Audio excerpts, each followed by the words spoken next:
Comment deux petits Irlandais ont fugué pour se retrouver à New York. Cette histoire est digne d'un film. Nous sommes en 1985 dans le quartier de Darndale, à Dublin, en Irlande.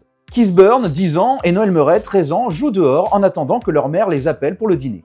Ils avaient promis de ne pas s'éloigner. Ces deux gamins sont fans de séries TV américaines, et surtout de Barracuda, de l'agence Tourisque. Sur un coup de tête, ils se sont donc motivés pour aller le rencontrer en vrai. Oubliant le dîner, ils ont sauté dans un train pour le port de Dunlaoger. Ils étaient assez petits pour se fondre dans la foule et assez jeunes pour que les contrôleurs ne les remarquent pas. Arrivés à destination, ils réussirent leur premier véritable coup, s'infiltrer dans un ferry pour Holyhead au Pays de Galles. Cela peut paraître impossible, mais au milieu des années 80, la sécurité portuaire n'était pas aussi forte qu'aujourd'hui. Une fois en Grande-Bretagne, avec pratiquement aucune monnaie, ils se sont donc dirigés vers Londres, toujours en prenant des trains bondés et en évitant les contrôleurs. Là, direction l'aéroport d'Heathrow, qu'ils arrivent également à atteindre. Innocemment, ils ont abordé un voyageur et lui ont demandé où allait son vol.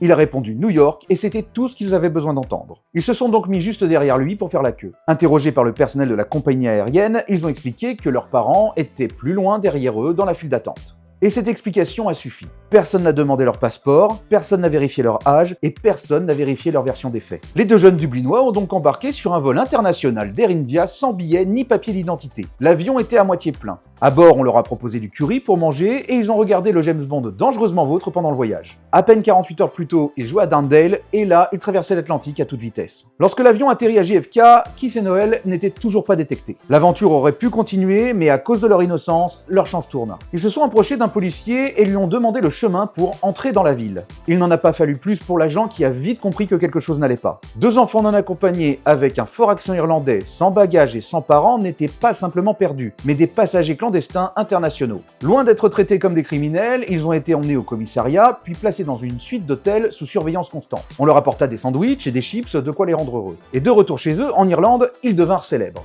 La presse n'en revenait pas. Des documentaires sur eux ont été tournés et les deux enfants enchaînèrent les interviews. Les gros titres s'émerveillaient de savoir comment deux gosses avaient pu échapper au contrôle de sécurité dans 3 pays. Aujourd'hui adultes, Keith et Noel se souviennent de cette aventure comme d'une chose extraordinaire.